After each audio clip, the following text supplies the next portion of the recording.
ಸ್ವಗ್ರಾಮ ದಶಾವರದಲ್ಲಿ ಅಂತ್ಯಕ್ರಿಯೆಗೆ ಬೇಕಾದ ಸಿದ್ಧತೆಗಳನ್ನು ಮಾಡಲಾಗ್ತಾ ಇದೆ. JCB ಮೂಲಕ ಗುಂಡಿ ತೋಡಿ ಅಂತ್ಯಕ್ರಿಯೆಗೆ ಸಿದ್ಧತೆಗಳನ್ನು ಮಾಡಲಾಗ್ತಾ ಇದೆ. ಸರೋಜಾದೇವಿ ಆಸೆಯಂತೆ ಅವರನ್ನು ಮಣ್ಣು ಮಾಡೋದಕ್ಕೆ ಸಿದ್ಧತೆ. ಅಂದರೆ ಒಕ್ಕಲಿಗ ಸಂಪ್ರದಾಯದಲ್ಲಿ ಎರಡು ರೀತಿಯಲ್ಲಿ ಕೂಡ ಅಂತಿಮ ಕಾರ್ಯವನ್ನು ಮಾಡ್ತಾರೆ. ಒಂದು ಸುಡ್ತಾರೆ, ಹಾಗೆ ಹೂಳ್ತಾರೆ. ಇವ್ರು ಬಯಸಿದ್ರಂತೆ ನನ್ನನ್ನು ಮಣ್ಣು ಮಾಡಬೇಕು ಅಂತ. ಹೀಗಾಗಿ ಅವರ ಕೊನೆಯ ಇಚ್ಛೆಯನ್ನು ಕೂಡ ನೆರವೇರಿಸೋದಕ್ಕೆ ಬೇಕಾದ ಸಿದ್ಧತೆಗಳನ್ನು ಈ ಭಾಗದಲ್ಲಿ ಮಾಡಿಕೊಳ್ತಾ ಇದ್ದಾರೆ. ಈ ಎಲ್ಲ ಚಿತ್ರಣಗಳು ನೋಡೋದಕ್ಕೆ ಬಹಳ ನೋವು ತರಿಸುತ್ತೆ. ಬಟ್ ಅವರ ಸಾಧನೆ, ಬದುಕಿನ ಪಯಣವನ್ನು ನೋಡಿದಾಗ ಒಂದು ತುಂಬು ಜೀವನವನ್ನು ನಡೆಸಿದ್ರು. ಆದರೂ ಮನುಷ್ಯನಿಗೊಂದಷ್ಟು ಆಸೆ ಇರುತ್ತಲ್ಲ, ಇನ್ನೊಂದು 5-10 ವರ್ಷ ಇರ್ಬೋದಾಗಿತ್ತು ಅವ್ರು ನಮ್ಮ ಜೊತೆಗೆ ಅನ್ನುವಂತಹ ಒಂದು ನೋವು ಗ್ರಾಮದವ್ರನ್ನು ಕಾಡ್ತಾ ಇದ್ದಾರೆ. ಡೀಟೇಲ್ಸ್ ಕೊಡ್ತಾರೆ ವಿನಯ್, ನೇರ ಸಂಪರ್ಕದಲ್ಲಿ ಜಾಯ್ನ್ ಆಗ್ತಾ ಇದ್ದಾರೆ. ವಿನಯ್, ಅಂತಿಮ ಯಾತ್ರೆ ಮತ್ತು ಅಂತಿಮ ಕ್ರಿಯೆಗೆ ಸಂಬಂಧಪಟ್ಟಂತೆ ಏನೆಲ್ಲ ಸಿದ್ಧತೆಗಳು ಸ್ಪಾಟ್ನಲ್ಲಿ ಆಗ್ತಾ ಇದೆ? ಗ್ರಾಮಸ್ಥರು ಬಿ ಸರೋಜಾದೇವಿಯವರನ್ನ ಯಾವ ರೀತಿ ನೆನೀತಾ ಇದ್ದಾರೆ?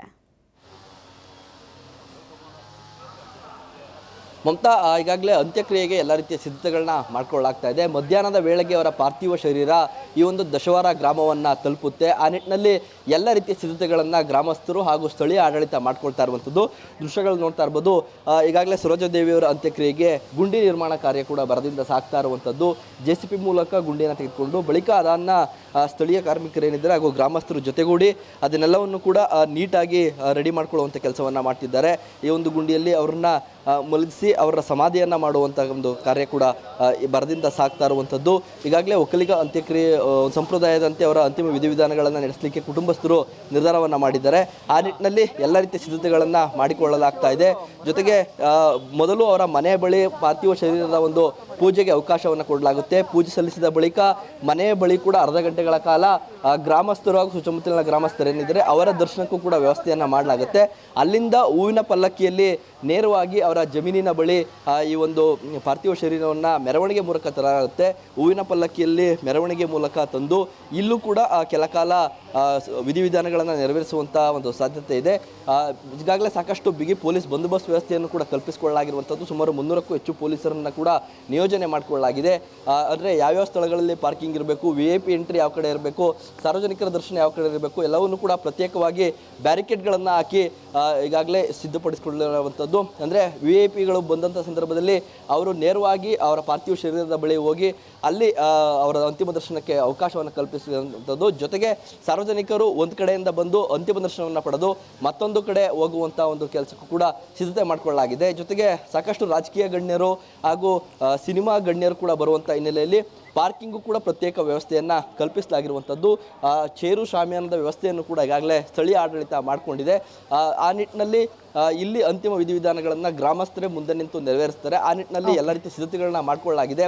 ಸರೋಜಾದೇವಿಯವರ ಸಾಕು ಮಗಳು ಭುವನೇಶ್ವರಿ ಅವರ ಪುತ್ರರಾದಂಥ ಗೌತಮ್ ಮತ್ತು ಹಿಂದೂ ಇವರಿಬ್ಬರ ನೇತೃತ್ವದಲ್ಲಿ ಎಲ್ಲ ಅಂತಿಮ ವಿಧಿವಿಧಾನಗಳು ಕೂಡ ನಡೆಯುತ್ತೆ.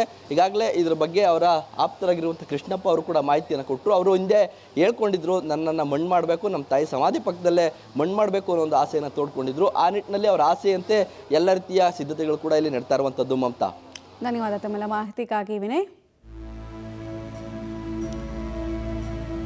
ಬಿ ಸರೋಜಾದೇವಿಯವರು ಐತಿಹಾಸಿಕ ಚಿತ್ರಗಳಲ್ಲಿ ಅವರ ಪಾತ್ರ ಪ್ರತಿಯೊಬ್ಬರ ಕಣ್ಣಿಗೆ ಕಟ್ಟಿದ ಹಾಗೆ ಇದೆ. ಅಂತಹ ಮನೋಜ್ಞ ಅಭಿನಯ ಹಾಗೂ ಅದ್ಭುತ ವ್ಯಕ್ತಿತ್ವ, ವಿನಯವಂತಿಕೆ ಅಂದರೆ ಏನು ಅನ್ನೋದನ್ನ ತಾವು ಬದುಕಿದ್ದಷ್ಟು ದಿನ ಕೂಡ ತೋರಿಸ್ಕೊಟ್ಟಂತಹ ಮೇರು ಕಲಾವಿದ ಚಿರನಿದ್ರೆಗೆ ಜಾರಿದ್ದಾರೆ. ಅಂತಿಮ ಯಾತ್ರೆಗೆ ಇನ್ನೇನು ಸ್ವಲ್ಪ ಹೊತ್ತು ಮಾತ್ರ ಬಾಕಿ ಇದೆ. ಮಲ್ಲೇಶ್ವರಂ ಅವರು ಬಾಳಿ ಬದುಕಿದಂತಹ ಮನೆ, ಸುದೀರ್ಘ ವರ್ಷಗಳ ಕಾಲ ತಮ್ಮ ಜೀವಿತಾವಧಿಯನ್ನು ಇದೇ ಮನೆಯಲ್ಲಿ ಸಲ್ಲಿಸಿದ್ರು. ಈಗ ಈ ಮನೆ ಅವರಿಗೆ ನೋವಿನ ವಿದಾಯ ಹೇಳೋದಕ್ಕೆ ರೆಡಿ ಆಗ್ತಾ ಇದೆ. ಸ್ವಲ್ಪ ಹೊತ್ತಷ್ಟೇ ಬಾಕಿ ಇದೆ. ಅಭಿಮಾನಿಗಳು ಬೇರೆ ಬೇರೆ ಕಡೆಯಿಂದ ಬರ್ತಾ ಇದ್ದಾರೆ, ಗೌರವ ನಮನವನ್ನು ಸಲ್ಲಿಸ್ತಾ ಇದ್ದಾರೆ. ಕೆಲವರು ಅವರ ಈ ಸ್ಥಿತಿಯನ್ನು ನೋಡಿಕೊಂಡು ಅಳ್ತಾ ಅವರ ಪಾತ್ರಗಳ ಕುರಿತಂತೆ ಮಾತನಾಡ್ತಾ ಗದ್ಗದಿತರಾಗ್ತಾರೆ.